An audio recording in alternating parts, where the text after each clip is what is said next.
참예수님, 김명철 요셉 신부입니다. 반갑습니다.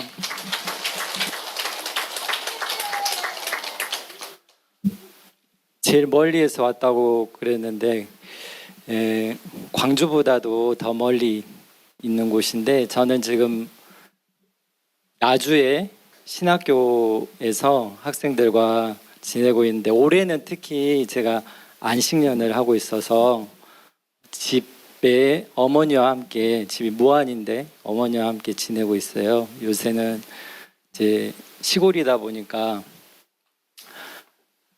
잔디도 깎고 밭에 풀 메고 매일매일 일하다 보니까 얼굴이 어머니 말로는 동남아 사람이 됐다고 그랬는데, 오늘 정말 여기 오기 위해서 제가 기차표를 한 달 전에 끊어놨는데 시간이 너무 촉박해서 바로 이제 시작하는 시간에 도착하게 돼서, 이제 어제 부랴부랴 다시 새벽에 밤에 기차표를 차차로 5시 반 새벽에 일어나야 했는데 3시에 일어나게 해주세요 하고 성모님께 기도를 하고 자는데 2시 반에 깨주셨어요. 그래서 무사히 잘 도착할 수 있었고, 여러분들 뵙게 돼서 정말 기쁘고 좋은 날인 것 같습니다. 특별히 마리아학교가 20주년이 되는 오늘 우리와 함께 해주신 성모님께, 그리고 누구보다도 20년이 지내는 이 지나온 시간 동안 이끌어오신 또 프란치스카 수녀님께 감사하는 마음으로 박수 한번 드리겠습니다.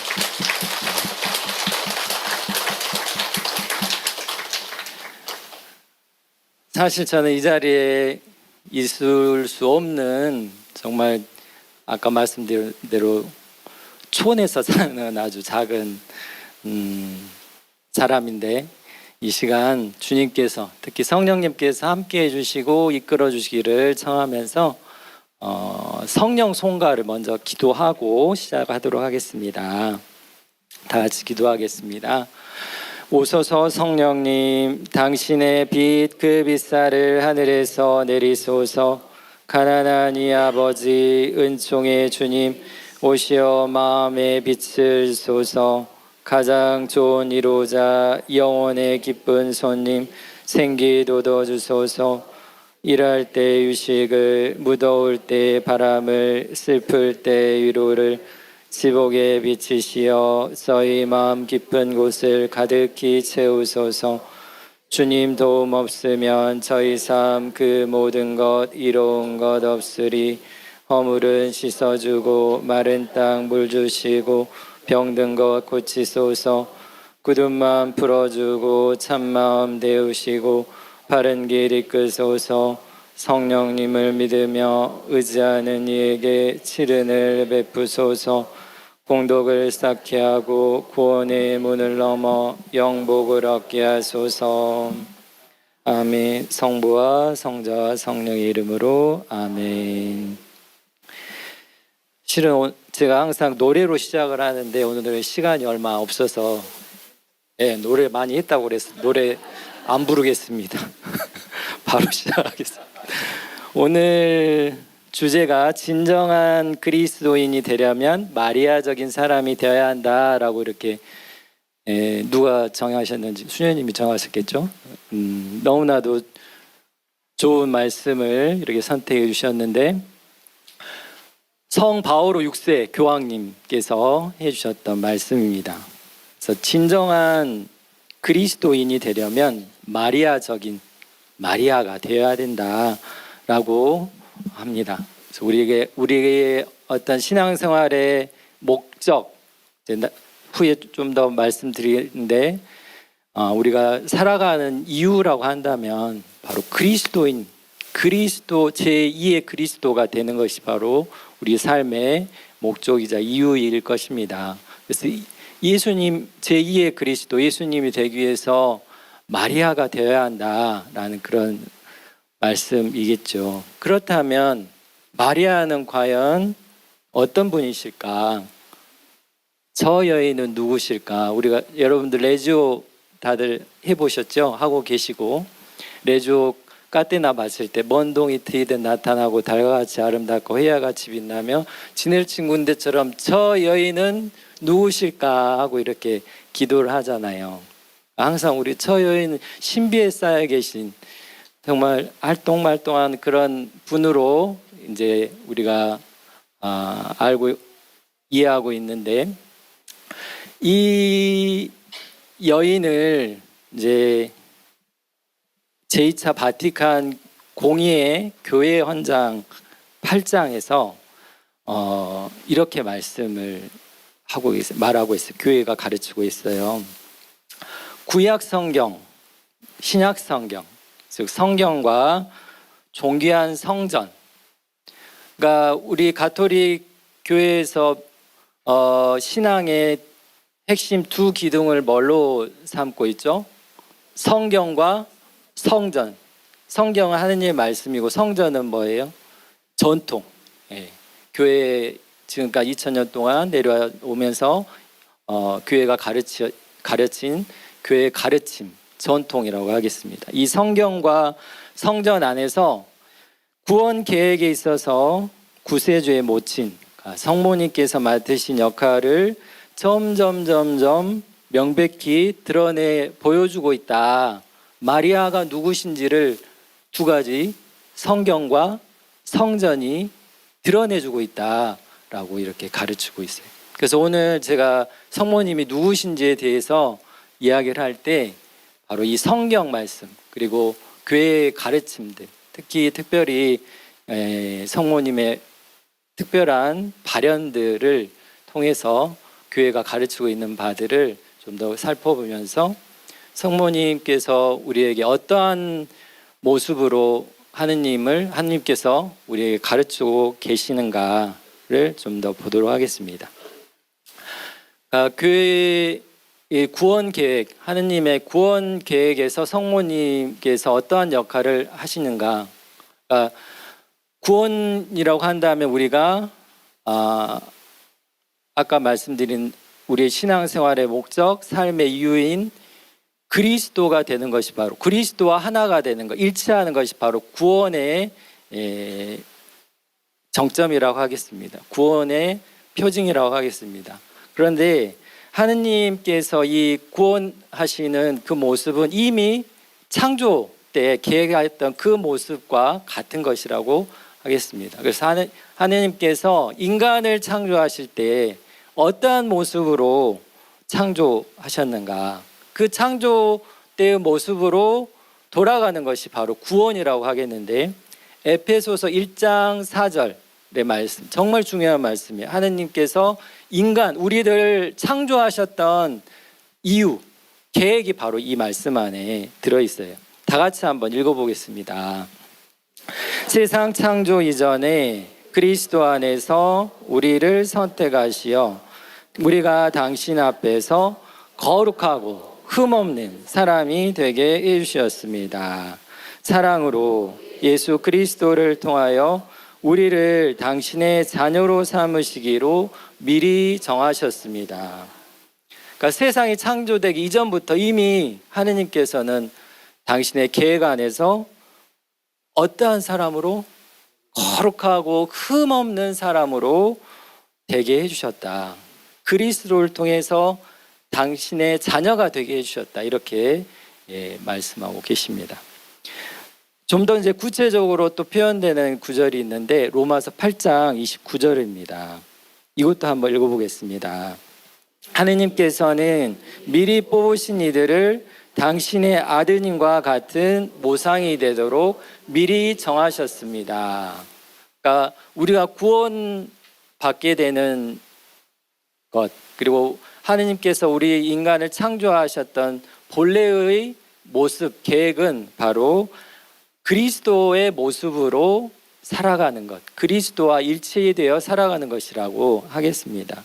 근데 이러한 이 하느님의 창조 계획, 구원 계획에 있어서 성모님은 어떤 역할을 하실까? 바로 이 특별히 세 가지 차원의 주제를 우리가 볼 수 있어요. 성경에서 이 세 가지의 모습으로 성모님을 이야기하고 있습니다. 첫 번째는 제2의 하와, 새 하와라고 합니다. 하와가 누구죠?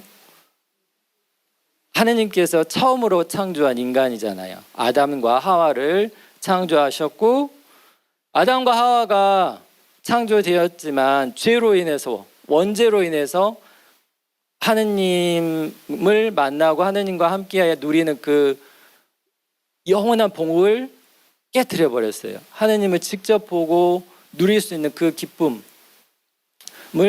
잃어버렸어요. 그래서 이 죄로 하느님으로부터 멀어진 이 상태를 다시 회복시키기 위해서 누가 필요해요? 제2의 새로운 하와를 하느님께서 우리에게 보내주신다. 그리고 두 번째는 은총의 중개자, 세 번째는 교회의 어머니라는 이런 주제입니다. 첫 번째 제2의 하와, 새로운 하와라는 것을 어느 대목에서 우리가 살펴볼 수 있냐면 창세기 3장 15절의 말씀에서 나는 너와 그 여자 사이에 내 후손과 그 여자의 후손 사이에 적개심을 일으키리니 너는 그 발꿈치를 물려가다가 도리어 여자의 후손에게 머리를 밟히리라. 누구에게 한 말씀이죠? 뱀에게, 사탄에게 하셨던 말씀이에요. 그러니까 여자의 후손, 그러니까 하와의 후손 사이에 적개심을 일으키니 바로 성모님을 의미할 것입니다. 그리고 성모님의 발꿈치를 물려고 하다가 여자의 후손에게 머리를 밟히리라. 그러니까 새로운 하와를 지칭하는 그러한 표현이라고 하겠습니다. 두 번째가 뭐였죠? 은총의 중개자. 떠오르는 말씀이 있으실까요? 은총을 중개해 주시는 힌트, 카나 혼인잔치. 요한복음 2장 5절에서 무엇이든지 그가 시키는 대로 하여라. 어떤 상황이었죠? 혼인잔치에서 포도주가 떨어졌을 때 예수님께 성모님이 가장 먼저 하시고 예수님께 청했더니 지금 때가 아닙니다. 그랬더니 성모님이 이제 주방에 가셔가지고 뭐라고 하셔요?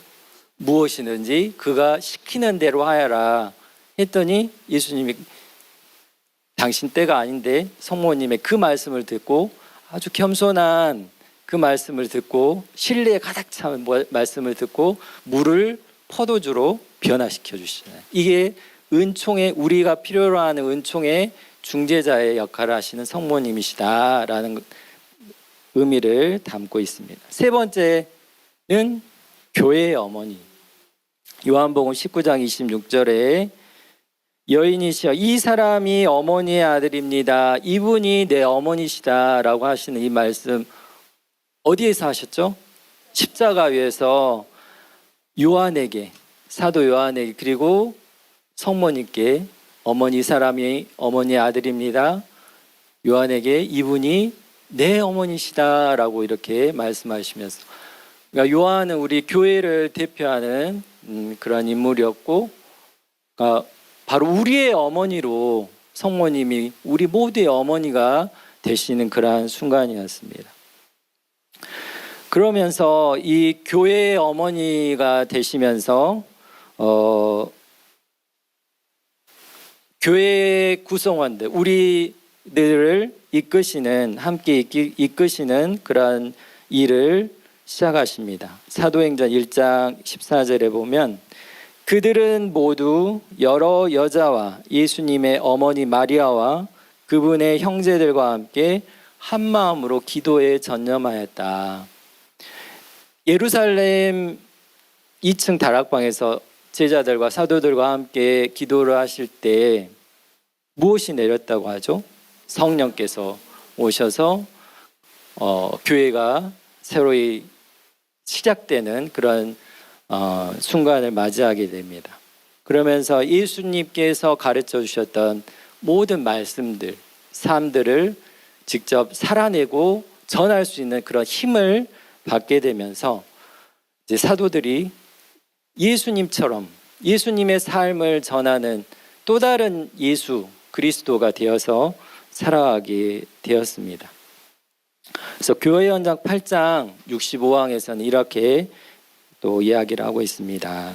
교회는 사도직 활동에서도 당연히 그리스도를 낳으신 마리아를 우러러보며 성령으로 잉태되시어 동정녀에게서 태어나신 그리스도께서 교회를 통하여 신자들의 마음속에도 태어나시고 자라나시기를 바란다.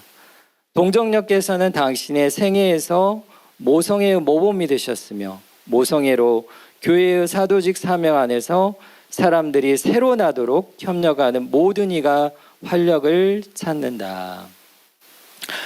그리스도께서 성모님 태에 잉태되실 때 무엇으로 말미암아 성령으로 말미암아 예수님을 잉태하셨다고 성경은 전하고 있고 또 사도들이 성모님과 함께 오순절날 성령을 받아서 예수님의 말씀을 새롭게 전하는 제2의 그리스도로서의 삶을 시작하게 되었습니다.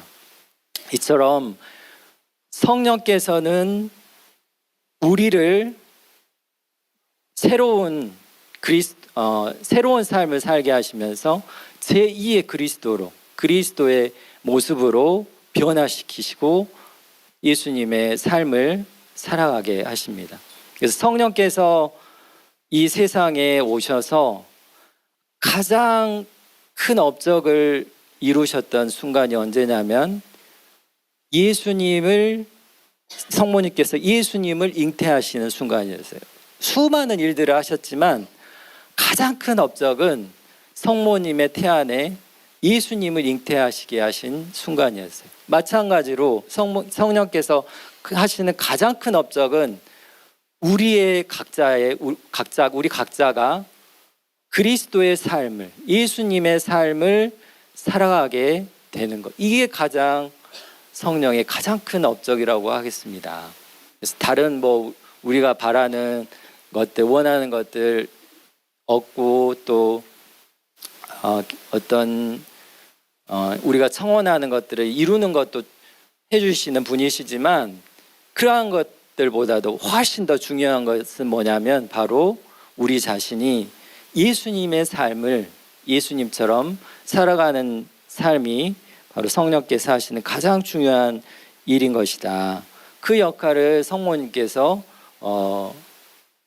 함께 이루어 가신다는 것입니다. 이제 성경에서의 그 세 가지 가르침을 우리가 살펴보았고 이제 성전 교회의 가르침 중에 특별히 이제 성모님께서 발현하신 것들 중에 몇 가지 제가 살펴보도록 하겠습니다. 1830년 7월 18일에 프랑스 리드박이라는 곳에서 이러한 모습으로 성모님께서 발현을 하셨는데요. 가만히 들여다보면 성모님 머리 주위에 뭐가 있죠? 별들이 있어요. 잘 안 보이시겠지만 몇 개냐면 12개예요. 12개 별이 있고 그 모습, 이 말씀 어디에 나오냐면 묵시록 12장에 보면 하늘에 큰 표징이 나타났습니다. 태양을 입고 발밑에 달을 두고 머리에 12개 별로 된 관을 쓴 여인이 나타난 것입니다. 이 말씀 그대로 성모님께서 나타나셨습니다. 그리고 아까 우리가 처음 새 하와 제2의 하와라고 하는 그 말씀 가르쳐준 말씀이 창세기 3장 15절의 말씀이었죠. 너는 뱀에게 너는 그 발꿈치를 물려고 하다가 도리어 여자의 후손에게 대급박을 밟히리라. 예. 제가 전라도에서 와가지고 뱀에게는 대급박이라고 해도 될 것 같아요. 대급박을 밟히리라. 이 말씀이 바로 이 발현의 모습 안에서 드러나게 됩니다. 그러니까 성모님 발 아래에 뱀의 머리가 이렇게 밟혀 있는 모습을 보게 되었어요. 그러니까 아까 이 그림의 성모상을 여러분들 많이 보셨을 텐데 어느 때 이 성모상을 가지고 우리가 기도하죠? 레지오 마리아 할 때 바로 이 성모상을 가지고 기도를 합니다. 그런데 이 리드박에서의 발현은 가타리나 라브레라고 하는 수녀님에게 발현하신 일이었는데 바로 여기에서 성당에서 제대 쪽에서 성모님께서 발현하시면서 이렇게 나타나셨고 특별히 이제 어떠한 것을 만들어서 전파해 달라고 이렇게 하셨는데 뭐냐면 기적의 메달이었어요. 다 아시죠? 기적의 메달.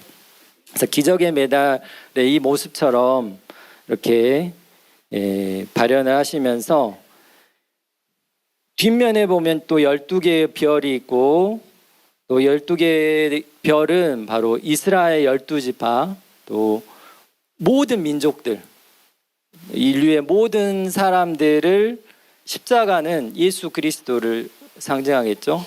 십자가에 달리신 예수님을 향해서 이끄시는 마리아 M은 마리아 성모님께서 모든 인류를 예수님께로 인도해 가신다는 그런 의미를 담고 있고 밑에는 가시관에 둘러싸인 예수 성심과 칼에 찔리신 성모 성심이 이렇게 표현이 되어 있어요. 그래서 성심을 통해서 예수님의 성심에 깊이 일치하신 성모님의 성심을 이렇게 표현을 하고 있어요. 그리고 앞부분이 이제 중요한데 앞부분에 성모님 발 아래 이제 뱀의 대급박이 이렇게 밟혀 있고 밑에 보면은 숫자가 적혀 있는데 1830년 30년 80년이라고 되는 건 중국산이에요. 여기 중국 분들 안 계시죠? 농담입니다. 성물을 볼 때에도 이렇게 잘 들여다보시고 사시면 좋겠어요. 그래서 자세히 보면 이 숫자가 적혀 있어요. 안 적혀 있으면 중국산이에요. 이제 그건 중요한 건 아니고 이 아까 보시면 기적의 배 이제 성모님 그 둘레로 이제 글씨가 적혀 있었는데 프랑스 말로 오 메리 꼰슈에 성 페슈에 프리에 뿌누 기 아봉 르괴 아부에서 오 원죄 없이 잉태되신 마리아님 당신께 의탁하는 저희를 위하여 빌어주소서라는 이 말씀이 이렇게 나타났어요. 그래서 성모님이 당신 자신이 누구신지를 그 자리에서 가르쳐 주신 것이죠. 누구라고? 원죄 없이 잉태되신 마리아. 원죄 없이 잉태되신 마리아. 그러니까 이 표현이 대단히 중요한 표현이었어요. 물론 이제 이 원죄 없이 잉태되신 마리아라는 가르침이 오래 전부터 5세기 이제 동방 교회에서부터 이제 시작되긴 했지만 어떤 교리로 이렇게 선포되지는 않았었어요. 그런데 이 리드박 기적의 메달 발현이 언제 일어났다고 그랬죠? 1830년. 근데 이 원죄 없이 잉태되신 마리아라는 교의가 언제 반포가 되냐면 1854년 비오 9세 교황님께서 믿을 교리로 선포를 해주십니다. 그러니까 아까 이제 1830년에 가타리나 라브레 수녀님에게 성모님이 내가 원죄 없이 잉태되었다라고 하는 이 가르침을 이제 정확하게 명확하게 교회에서 이렇게 믿을 교리로 선포를 해주셨고 그런데 이제 여러 특히 이제 개신교나 이런 교회에서 어떻게 성모님이 원죄 없이 잉태되었냐 하고 이렇게 막 논란을 일으키기 시작했어요. 그래서 그랬는지 몰라도 성모님이 다시 한번 발현을 또 하시게 되는데 프랑스 루르드 가보신 분도 계실 건데 많이 가보셨죠? 네. 룰 안 가보셨어요? 네. 아무튼 1858년에 2월 11일에 루르드에 이제 발현하시면서 마사비엘 동굴이라고 하는 프랑스 남부 지역에 발현을 하시면서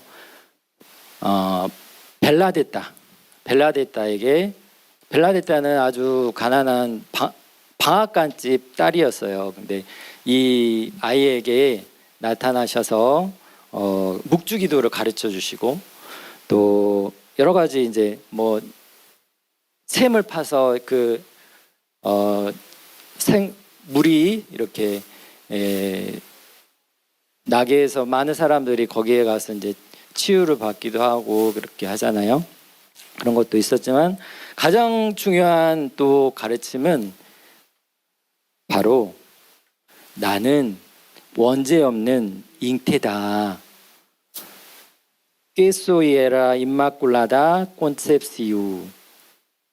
이거는 이제 프랑스 남부 사투리래요. 그러니까 사투리로 이렇게 성모님이 이제 가르쳐 주셨나 봐요. 근데 여기서 가장 중요한 단어는 임마culada. 이제 라틴어로는 임마꼴라따라고 이제 하는데, 우리 자매님들 중에도 세례명이 임마꼴라따 있으시잖아요. 임마꼴라따가 흠이 없는, 죄가 없는 이란 의미예요. 그러니까 임은 앞에 임은 없는, 없다라는 그런 없는, without 영어로 없이라고 하는 그런 의미를 담고 있고, 마꿀라다 영어로 이제 마크, 우리가 마크 한다고 그러잖아요. 체크한다고, 마크하는, 표시를 하는, 어떤 흠집을 내는, 이렇게 내는 표시인데, 그런 흠이 없다는 그런 의미예요. 카페에 가면은 커피 중에 카페 마끼아또라는 게 있어요. 예, 좀 어려운데 저도 이제 잘 안 마시는데, 아무튼 이제 그 시커먼 커피에 우유를 살짝 부으면 딱 그 마크가 되잖아요. 표시가 되잖아요. 그래서 카페 마끼아또라고 그래요. 그래서 그러니까 마크라는 그런 의미인데, 이 흠이 없으신 성모님이 바로 임마culada. 근데 이 단어가 아주 결정적으로 루르드 발현이 인정받게 된 이유 중에 하나가 되었어요.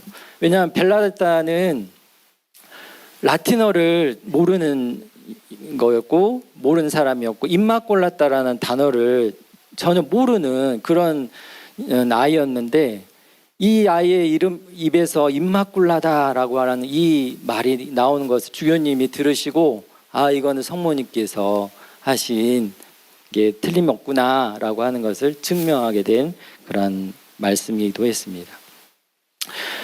아무튼 이 두 가지 큰 발현, 아까 기적의 메달에서도 가타리나 라브레 수녀님에게도 그렇게 말씀해 주셨고, 벨라데타에게도 나는 원죄 없이 잉태된 여인이다 라고 가르쳐 주셨어요.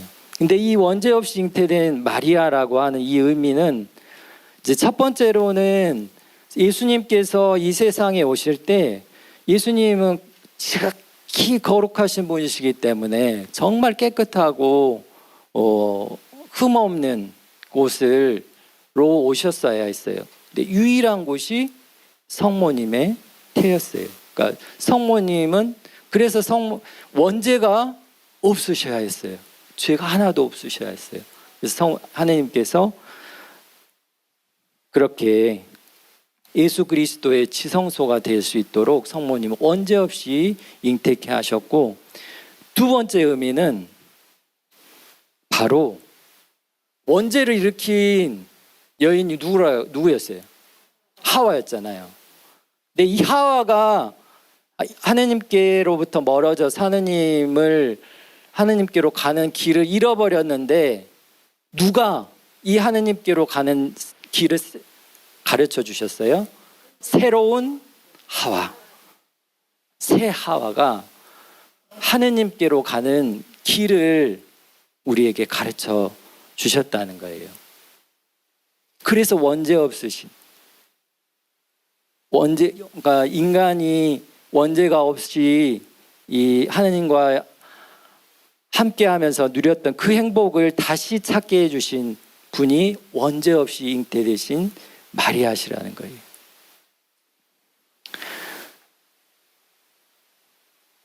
그 다음에 이제 중요한 발현 가운데 하나가 1917년 5월 13일, 여러분들 너무나도 잘 알고 계신 파티마에서의 발현이었습니다. 이 발현은 새 목동 루시아 프란치스코 히아친타에게 발현을 하면서 프란치스코하고 히아친타는 일찍 세상을 떠났지만 루시아는 나중에 이제 오래도록 나중에 갈멜 수녀님이 되시잖아요. 수녀님 되셔서 성모님에 대해서 이렇게 전파하는 사도로 살아가셨습니다.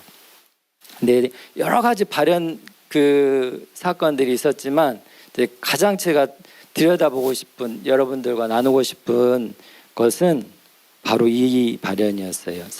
루시아 성녀가 나중에 갈멜 수녀원에 입회해서 수녀원에서 성모님을 다시 만나게 되었을 때 바로 이러한 모습으로 발현을 하셨어요. 그리고 그때 이렇게 말씀을 하십니다. 다 같이 읽어보겠습니다. 내 티 없는 성심이 내 피난처가 되고 너를 하느님께 인도하는 길이 될 것이다. 아까 원죄 없이 잉태되신 마리아도 하느님께 향하는 길인 것과 마찬가지로 이제는 성모님께서 당신이 어떤 분이라고 이렇게 가르치냐면 바로 티 없는 성심. 그러니까 원죄 없으신 잉태와 티 없으신 성심, 이 두 가지의 차이는 뭘까요? 똑같은 말씀이에요. 똑같이, 그러니까 원죄가 없다는 건 태어날 때부터 죄가 없이 태어나셨고, 티 없는 성심은 죽을 때까지 쭉 죄가 흠이 하나도 없이 영원히 죄가 없이 살아가신 성모님이시라는 것이죠. 그래서 이 티 없으신 성심의 호칭이 또 이제 어떻게 보면 제가 생각하기로는 가장 마지막 최종적인 성모님의 당신이 누구신지를 가르쳐 주시는 정말 중요한 호칭이라고 할 수 있겠습니다. 티 없으신 성모 성심, 그러니까 마음, 성모님이 당신의 이 성심을 보여주시면서 가톨릭 교회 교리서에서도 가르치고 있는데 마음은 하느님께서 머무시는 지성소다라고 이렇게 가르치고 있어요. 하느님을 만나기 위해서는 우리가 마음을 통해서 하느님을 만날 수 있게 되는데 성모님의 성심에서는 성모님의 성심이야말로 하느님께서 머무셨던, 예수님께서도 머무시고 하느님께서 머무시는 지성소다라는 거예요. 그래서 하느님과의 일치로 가는 길이 되시는, 통로가 되시는 것이다. 그런데 이 티 없는 성심에 성모님께서 요청하신 것은 바로 티 없는 성심에 봉헌하여라 라고 말씀을 하셔요. 봉헌.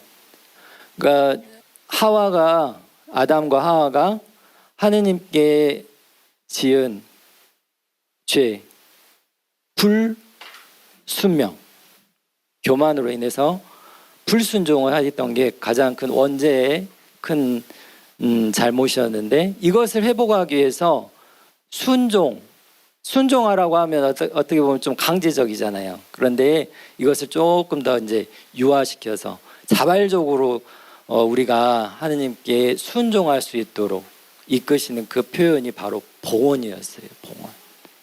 봉헌. 너희들이 하느님께 봉헌하여라. 너희의 마음과 영혼과 몸을 모든 것을 봉헌하여라 이렇게 가르쳐 주시는데, 바로 성모 성심, 성모님의 성심이야말로 가장 하느님께 봉헌을 잘했던 그런 마음이었습니다. 그래서 그 티없는 성심과 일치하기 위해서 티없으신 성심께 무엇을 봉헌해야 된다? 제가 아까 방금 정답을 말씀드렸는데, 마음을 봉헌하는 그 삶을 요한 바오로 2세 교황님께서 오늘날에 다시금 강조하시면서 가르쳐 주셨고, 당신이 직접 살아내셨던 그런 삶이었습니다. 토투스 투스라고 하는 이 말씀, 교황님이 이제 주교직에 또 교황직에 오르실 때 사목표로 삼으셨던 게 이 말씀이었어요. 뭐라고요? 토투스 투스. 토투스는 모든 것, 투스는 당신의 것입니다. 그래서 이 말씀은 성모님께 대한 참된 신심, 제가 아까 우리 회장님께서 말씀해 주셨는데, 몽포르의 루도비코 마리아 성인을 제가 전공을 했는데, 몽포르의 루도비코 마리아 성인의 성모님께 대한 참된 신심 책에서 이 말씀을 뽑아 오셨어요. 그래서 교황님은 이 책을 늘 20살 때부터 뒷주머니에 꽂아놓고 매일매일 읽으셨대요. 매일매일 읽으시면서 성모님께 대한 신심을 늘 이렇게 지니고 계셨고, 그 말씀 중에 하나를 이렇게 당신 삶의 중심표로 삼으셨습니다. 그래서 교황님의 그 문장도 보면 십자가가 있고 그 아래에 M, 성모님을 상징하는 그런 모습으로 표현되어 있습니다. 그래서 성모님께 대한 신심을 정말 깊이 하시고, 또 오늘날에 우리에게 너무나도 중요한 가르침들을 많이 주셨던 분이십니다. 특별히 마지막 때에 두 가지 회칙을 우리에게 남겨주고 가셨는데, 첫 번째는 교회는 성체성사로 산다. 그리고 두 번째가 복되신 동정 마리아의 묵주기도라고 하는 이 두 회칙을 쓰시면서 성체와 성모님의 그 가르침이 얼마나 이 오늘날의 교회를 이끌어가는데 중요한 두 신앙의 핵심인 것을 우리에게 전해주신 분이십니다. 그런데 교황님이 특별히 이제 파티마 성모님과 연관이 되신 사건이 있었어요. 1980년에 80년인가 81년인가 81년이라고 가르쳐 주셨는데, 파티마 성모 그 교황님이 이제 수요일 아련을 하시라고 베드로 광장에 이제 나오셨는데, 터키 청년이 교황님을 향해서 빵 하고 총을 쏘는데, 그 순간에 어느 분이 사진을 찰칵 찍었는데 이렇게 나왔어요. 그러니까 성모님이 이렇게 안고 계신, 교황님을 보듬어 안아주시는 그 모습이 이렇게 사진에 나오게 되는데, 나중에 교황님이 정말 그 심장 몇 미리 차이로 총알이 비켜가서 나중에 사셨고, 그 총알을 가지고 어디로 가셨을까요? 파티마에 가서 이렇게 성모님의 왕관에 총알을 박아서 성모님께 왕관을 봉헌하셨습니다. 그러니까 교황님이 파티마 성모님에 대한 신심이 또 아주 특별하신 그런 분이셨어요. 그래서 교황님은 성모님께 봉헌하는 삶을 우리에게 늘 강조하시고 당신이 사시고 하셨는데, 바로 이겁니다. 어머니, 저와 저의 모든 것이 어머니의 것입니다 라고 하는 봉헌의 기도, 다 같이 한번 바쳐보겠습니다. 어머니, 저와 저의 모든 것이 어머니의 것입니다. 레주오 그 RCS 할 때 우리가 백실륨 앞에서 하잖아요. 예, 다 그러니까 통해요. 그 레주오든 우리 푸른 군대든 다 성모님은 같은 성모님이시기 때문에 거기에서도 그렇게 봉헌했듯이 성모 신심의 가장 핵심적인 주제가 바로 봉헌이에요. 봉헌. 한 성모님께 봉헌하는 건데, 그러니까 봉헌은 아까도 제가 말씀드렸듯이 마음을 봉헌하는 것입니다. 그러니까 마음을 봉헌한다는 게 그렇게 이제 우리가 어렵게 느껴질 수도 있지만 그냥 단순하게 어머니께 내 의견을 여쭙는 거예요. 그래서 봉헌은 성모님과의 영적인 대화이다. 힘들 때, 어려울 때 성모님께 성모님 하고 이렇게 성모님을 부르면서 어찌하실까요? 하면 성모님께서 우리에게 성모님의 성심에서 빛이 나와서 성모님의 마음을 느끼고 성모님께서 하시는 그 말씀을 우리가 느낄 수 있게 됩니다. 물론 이제 어떤 귀에 들리는 음성적으로 이렇게 성모님 말씀하시지 않아요. 그러니까 어떤 빛으로서 아, 이런 말씀을 나에게 지금 하시는구나 하는 것을 깨닫는 것이죠. 그러니까 예를 들어서 매일 술 먹고 늦게 들어온 남편이 있어요. 그런데 이 부인이 이제 어느 날은 어제도 이제 술 먹고 늦게 들어와가지고 아침에 밥을 차려주고 싶어요? 하면서 차리고 싶어요? 안 차리고 싶어요. 성모님 어찌하실까요? 그러면 성모님께서 뭐라고 하실까요? 그렇게 길게도 말 안 하세요. 콩나물국. 얼른 이제 가서 콩나물을 한 봉다리 사다가 막 이렇게 아침에 이제 맛있게 끓여줘요. 이제 남편이 그 맛있는 국을 먹고 눈물을 뚝뚝 흘리면서 이제 다시 출근을 해요. 근데 그날 술 먹고 들어오겠어요? 안 들어오겠어요? 또 먹어요. 또 먹어요. 안 변해요. 그러니까 그게 기적이 아니라 그 또 먹고 들어오는 남편을 보고 다음 날에 또 어찌했을까요? 다음 날은 뭘 말씀하실까요? 북엇국.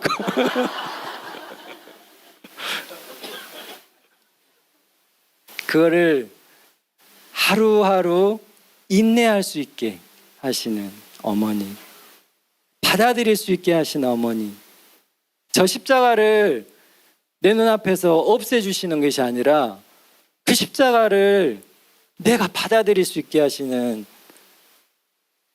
그게 바로 성모님의 은총이고 우리를 예수님의 모습으로, 그 모진 고통 중에서도 모든 것을 아버지께 봉헌하셨던 예수님의 모습으로 변화시키시는 어머니의 역할입니다. 그래서 봉헌이 바로 어떤 큰 업적을 이루는 것이 아니라 이 작은 것, 우리의 마음을 성모님의 마음과 바꾸시고, 성모님은 누구 마음과 일치하고 계세요? 예수님의 마음과, 그러니까 우리 마음을 예수님의 마음으로 바꾸시고, 예수님은 누구와 일치하고 계세요? 하느님과. 그러니까 우리의 마음을 하느님의 뜻으로 바꾸시는 그러한 역할을 하시는 것입니다. 그래서 우리가 봉헌을 늘 이제 새롭게 할 수 있도록 갱신하는 시간이 있는데, 이거는 몽포레 루도비코 마리아께서 성인께서 가르쳐 준 기도입니다. 성모님께 대한 참된 신심에 보면 영성체전에, 영성체, 예수님께서 우리와 일치하시기 위해서 오시잖아요. 그래서 우리가 성체를 모시러 나아갈 때 어떻게 하고 나가세요? 아이고 얼른 예수님 모시러 가야지 하고 그냥 이렇게 나가시잖아요. 근데 그때 성모님과 일치하는 거예요. 어머니, 저와 저의 모든 것이 오로지 당신의 것입니다. 자기의 마음을 봉헌하고 성모님만이 예수님을 모실 수 있는 지성소예요. 티 없으신 성심. 그러니까 성모님께서 내 안에 오셔서 예수님을 모셔주십시오 하고 성모님께 봉헌의 기도를 하고 영성체 후에 이렇게 기도합니다. 예수님, 주님은 제 안에 오시어 더욱 커지시고 저는 점점 작아지게 하소서. 성모님, 어머니께서도 제 안에 오시어 더욱 커지시고 저는 점점 작아지게 하소서. 예수님, 제 안에 사시며 저를 다스리소서. 성모님, 제 안에 사시며 저를 다스리소서. 라고 우리가 미사 영성체 때마다 이렇게 봉헌을 하십니다. 제가 오늘 이 노래, 그래도 노래를 하고 가야 될 것 같아서 노래를 준비했는데 시간이 없어서 일단 넘어가고. 예? 많아요? 그럼 할게요. 뒤에 또 이야기가 많아가지고. 두 팔 펼치시고 사랑의 눈길로 항상 우리를 보시며 눈물 짓고 계시는 오 성모 마리아, 사랑의 어머니, 우리 죄를 대신하여 기도하고 계시네. 성모 성심이여 사랑의 빛으로 우리 죄인들을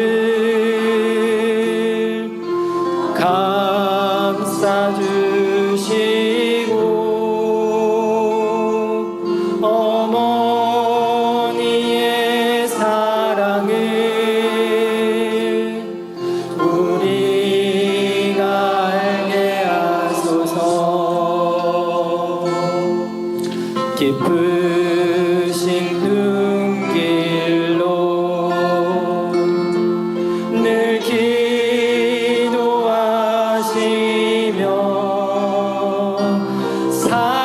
사랑으로 이끄시는 우리들의 위로자, 우리의 마음을 당신께 바치며 성결하온 당신 모습 담고자 나이다. 성모 성심이여 사랑의 빛으로 우리 죄인들을 감싸주시고 어머니의 사랑을 우리가 알게 하소서.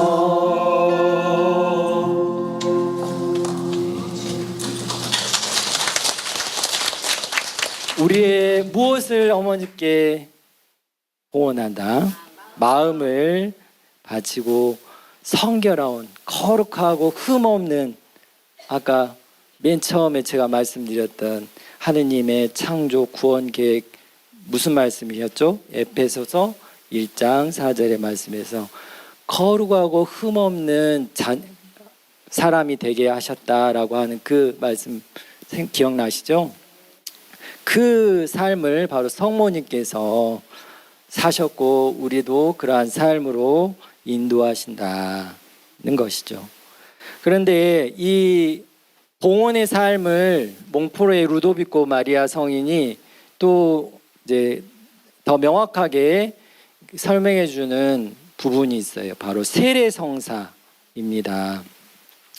예수 그리스도께 대한 완전한 봉헌은 마리아께 전적으로 봉헌하는 것 외에 다른 것이 아니고, 바꾸어 말하면 세례 때 발한 서약과 맹세를 갱신하는 것이다.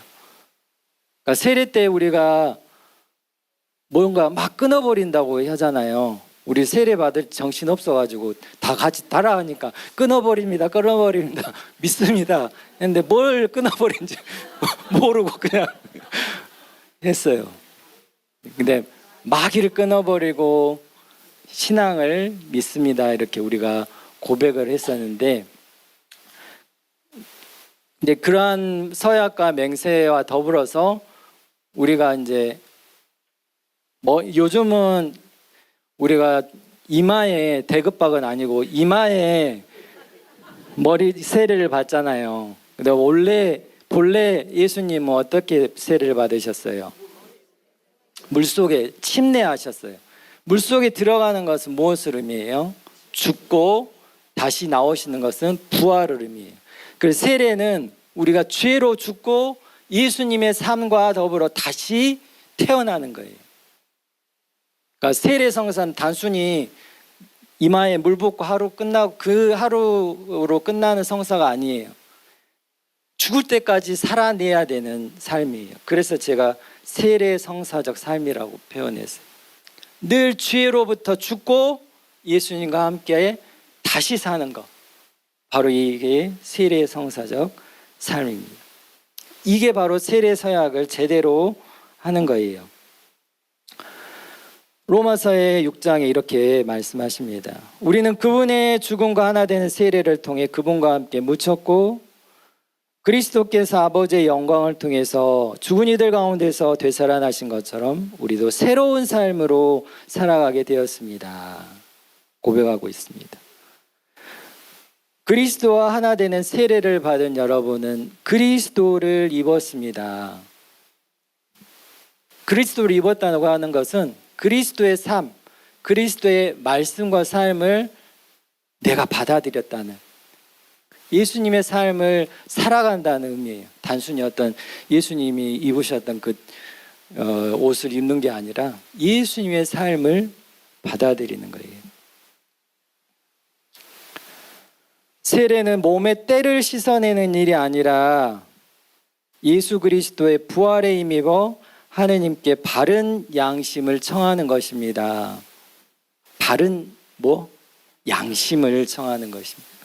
그러니까 우리가 아까 제가 줄기차게 말씀드렸던 것처럼 마음을 하느님께 우리가 내 마음을, 나의 뜻을 내려놓고 바른 양심, 하느님의 마음, 하느님의 뜻을 청하는 것이다, 이렇게 표현하고 있어요. 마음, 양심을 이제 라틴어로 콘시엔시아라고 하는 그 단어가 있는데, 콘은 함께라는 뜻이고 꿈, 그리고 시엔시아는 지혜, 지식이라는 뜻을 의미해요. 그래서 하느님에 대한 알을 함께, 하느님께서 우리에게 가르치시는 하느님의 당신에 대한 알을 함께 공유하는 거예요. 어디에서? 마음에서. 그래서 우리가 하느님을 만나기 위해서, 하느님을 알기 위해서는 어디로 들어가야 된다? 우리의 마음 안으로 들어가야 된다.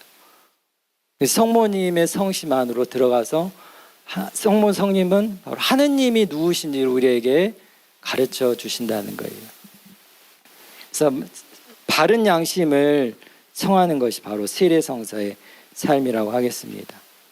그래서 세례성사의 핵심, 죽음과 부활의 삶을 살아가는 구체적인 것이 바로 십자가, 그리고 묵주기도를 통해서 성모님께서 성모님과 함께 바친 이 묵주기도를 통해서 성령으로 말미암아서 우리가 예수님의 삶과 말씀을 받아들이고 살아가게 되는 것, 바로 이게 보온의 삶의 영속적인 지속적인 그러한 삶이라 이렇게 가르쳐 주십니다. 그래서 몽포르 성에는 늘 어디든 가든지 이 두 가지 십자가와 묵주를 항상 들고 다니셨다고 해요. 그래서 십자가라고 하는 것은 특별히 우리가 살아가면서 겪게 되는 수많은 어떤 아픔과 어려움들, 고통들, 특별히 우리가 누구로부터 상처를 받고 모욕을 당하고 무시를 당하고 하는 그런 아픔을 겪었을 때 그것을 어떻게 내가 받아들이는가에 따라서 십자가를 지느냐 마느냐가 결정된다 하겠습니다.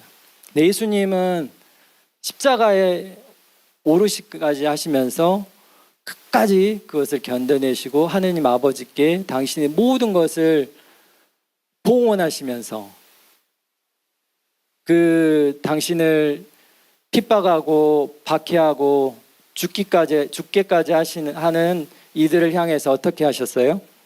아버지, 저들을 용서해 주십시오. 저들은 자기들이 하는 일을 알지 못합니다. 라고 기도하셨습니다. 그 순간에 하느님께서는 가장 충만한 아버지의 성령을 예수님께 부어주셨습니다. 그러한 힘으로 끝까지 예수님께서 십자가의 고통을 견뎌내시고 다 이루었다라고 하시면서 떠나셨죠. 바로 이 삶을 우리가 살게 하신다는 거예요. 그 십자가의 길을 성모님께서 함께 해주시고, 그러니까 묵주기도를 통해서 예수님이 사셨던 삶과 가르침을 우리가 살 수 있도록 가르쳐 주신다는 거예요. 그러니까 묵주기도에는 오늘 우리가 기도를 했지만은 환희, 빛, 고통, 신비, 예수님의 모든 삶이 다 들어있어요. 아까 우리 주제 말씀 들려주셨던 바오로 6세 교황님은 묵주기도는 복음의 요약이다라고 말씀하셨어요.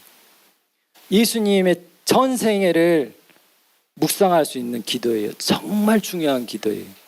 요한 바오로 2세 교황님은 당신이 가장 사랑하는 기도는 묵주기도다라고 하시면서 묵주기도는 관상기도입니다 라고 이렇게 가르쳐줘. 우리가 물론 주님의 기도, 성모송, 영광송 이렇게 소리를 내서 하는 염경기도이기도 하지만 그 깊은 신비에 들어가서 예수님과 성모님의 삶을 바라보는 관상기도, 그리고 성모님께서 우리에게 묵상기도, 성모님께서 우리에게 전해주시는 은총, 그 예수님의 삶과 가르침,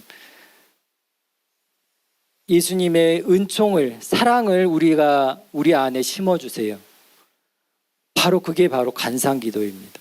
관상기도의 열매는 하느님의 사랑을, 예수님의 삶을 내 마음 안에 품게 되는 거예요.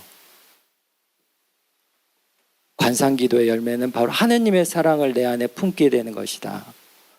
바로 그래서 어떤 어려움을 우리가 겪게 되고 힘들 때 이 십자가가 이렇게 십자가를 피해 주라고 피하게 할 수 있도록 기도를 하는 것이 아니라 이 과정을 통해서 하느님의 힘을, 하느님의 사랑을 살아갈 수 있게 이끌어 주시는 분이 바로 성모님이시다.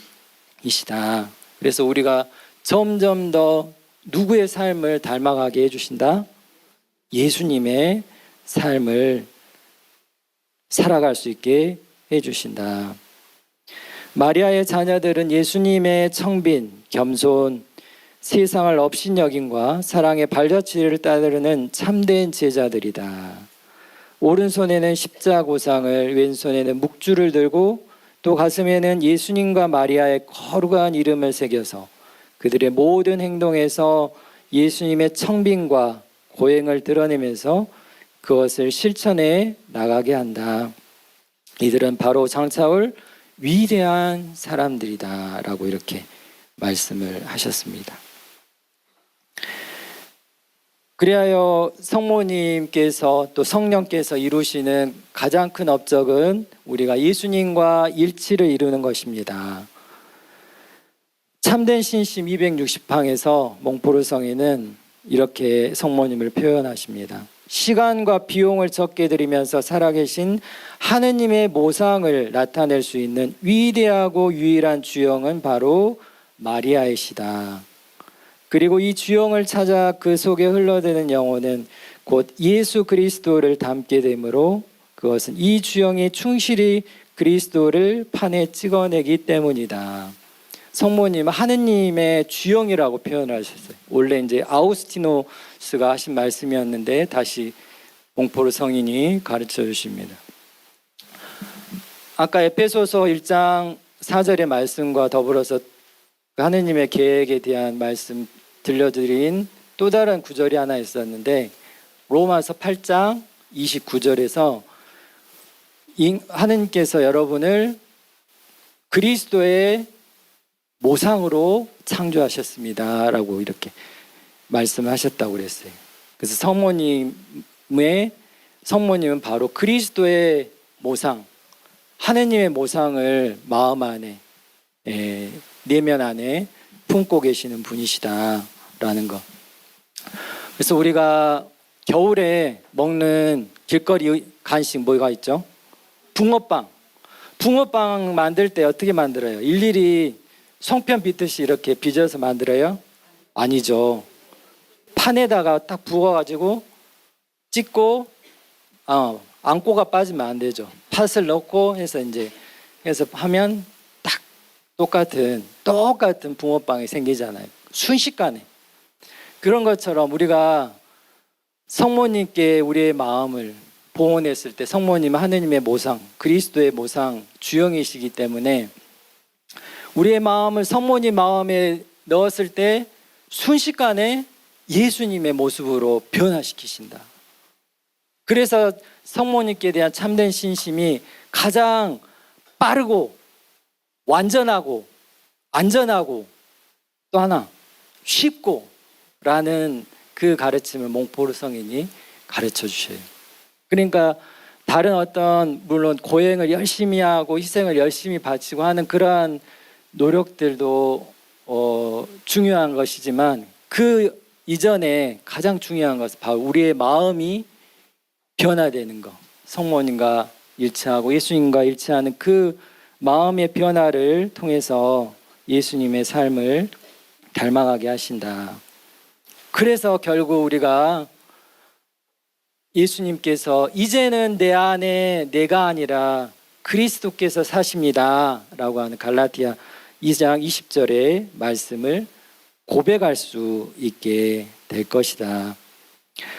교회 원장 65항은 이렇게 가르쳐 줍니다. 교회는 자녀다운 효성으로 마리아를 받들고 사람이 되신 말씀의 빛으로 마리아를 바라보면서 드높은 강생의 신비를 공경하고 더 깊이 파고 들어갈수록 더욱더 자기 신랑을 닮아간다. 여기서 신랑이 누굴까요? 예수님이시죠. 교회는 예수님의 신부. 교회는 누구예요? 우리들이에요. 우리가 신랑이신 예수님을 닮아가게 하시는 분은 바로 마리아이시고 성령님이시다. 그래서 오늘 제가 너무 많은 말씀들을 벌써 이제 시간이 많이 지났는데 말씀들을 드렸는데 기억하실 것은 딱 하나. 성모님 어찌했을까요? 이 말씀 기억하시면서 늘 삶을 살아가실 때 힘들거나 어려울 때 성모님 어찌했을까요? 하면 성모님께서 바로 우리에게 찾아오셔서 내 삶을 빛으로 가르쳐 주실 것이다. 네. 그러니까 그 기도를 우리가 자주 반복할 때 성모님 하는 순간 뭐라고 하시는지 깨닫게 돼요. 성모님이 뭐 어떤 삶을 살기를 원하시는지, 우리가 성모님께 봉헌하는 삶을 충실히 착실히 살아가시는, 그래서 예수님을 닮은 하느님의 구원 계획을 이루어 드리는 그러한 우리들이 되었으면 좋겠습니다. 부족한 말씀이었지만 잘 들어주셔서 감사드리고, 오늘 하루 또 은총의 날 될 수 있도록 저도 기도로 계속해서 함께 하겠습니다. 감사합니다.